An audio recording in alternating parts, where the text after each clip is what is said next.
મિત્રો જો આ કમાલનું ફીચર જ્યારે હું મારા ફોનના ફ્રન્ટ કેમેરા પર એક વખત ટેપ કરું છું ત્યારે તરત જ સ્ક્રીનશોટ આવી જાય છે. 3 ફિંગર સ્ક્રીન પર ફેરવ્યા વગર કે ડબલ બટન પર ટેપ કર્યા વગર બસ ઓનલી ફ્રન્ટ કેમેરા પર તમારો અંગૂઠો જ મૂકવાનો છે.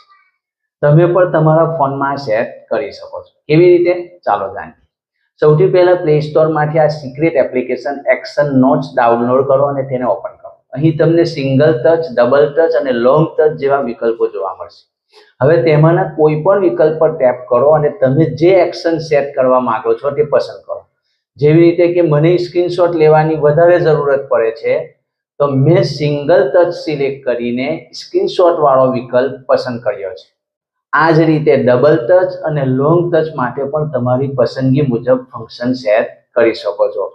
દોસ્તો, જ્યારે પણ આ એપ્લિકેશન ફર્સ્ટ ટાઈમ તમે ઓપન કરશો ત્યારે પરમિશન એલો કરવું પડશે અને નોટિફિકેશન પણ એલો કરવું પડશે, તો જ તમે આગળ વધી શકશો. તો જો તમને આ ટ્રીક પસંદ પડી હોય તો લાઈક કરજો, શેર કરજો અને ફોલો તો જરૂર કરજો. Thank you.